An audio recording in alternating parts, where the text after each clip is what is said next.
గారికి హృదయపూర్వక నమస్కారం. ఈరోజు గ్రామోదయ భారతీయ అభియాన్ తేదీ 14/4 డాక్టర్ బిఆర్ అంబేద్కర్ జయంతి నుండి 20 జాతీయ పంచాయతీ దినోత్సవం వరకు కార్యక్రమం నిర్వహించగా మాకు జిల్లా కలెక్టర్ జారీ చేశారు. పైన సూచన రచించి తమకి తెలియజేయలేదు ఏమనగా గ్రామాలను బలోపేతం చేయడం ద్వారా రైతుల సంక్షేమము గ్రామ పేదల స్థితిని పెంపొందించడం భారత ప్రభుత్వం చేపట్టిన ఉదయ అభియాన్ కార్యక్రమం గ్రామీణ ప్రాంతాల ఆర్థికాభివృద్ధి అభివృద్ధి లో భాగస్వామ్యము ప్రాముఖ్యత గురించి తెలియజేసి వారి రైతులో పాల్పంచుకునే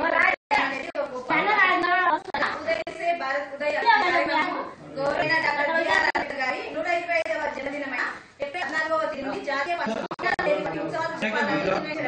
ఈ ఉత్సవాలు ప్రజలందరూ పాల్పంచుకున్నకు ముఖ్యంగా మహిళలు షెడ్యూల్ జాతులు మరియు షెడ్యూల్ తెగారు ఎక్కువ సంఖ్యలో గ్రామస్తులు పాల్గొన్నటకు అందులో ఉన్న అవకాశాలను వినియోగించాలి.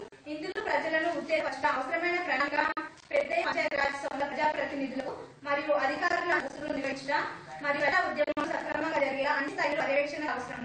ఈ కార్యక్రమంలో దిగ్విజయం చేయడానికి కావాల్సిన కార్యాచరణ ప్రణాళిక తయారు చేయడం కూడా చాలా ఉంటుంది కదా. ఈసారి 14 నుంచి 24వ తేదీ వరకు మనం గ్రామ సభ చేసుకోవాలి. ఈ గ్రామ సభ దేశం గుర్తుంది మా గ్రామ మా రాష్ట్రం మా దేశం అభివృద్ధి నిర్ణయించుకుంటున్నాము. మేము మహిళలకు దివ్యాంగులకు వృద్ధులకు మా గ్రామ పంచాయతీ అన్ని రంగాల్లో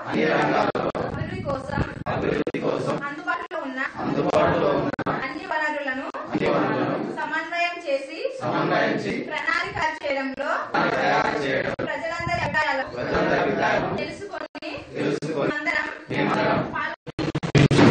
electron he can shift it to the but immediately in the hospital you also have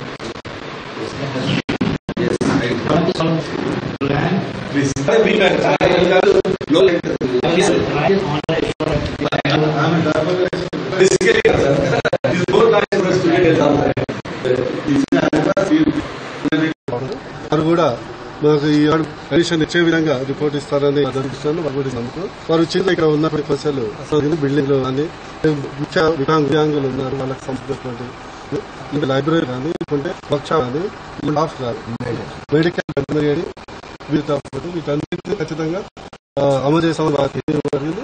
ఇప్పటికే మన ఎడ్యుకేషన్ సాధించడం జరిగింది. అవసరం దాని నుంచి కూడా 100 ఒక మార్కెట్ నిర్మించుకోవడం ఏంటంటే నిర్మాణం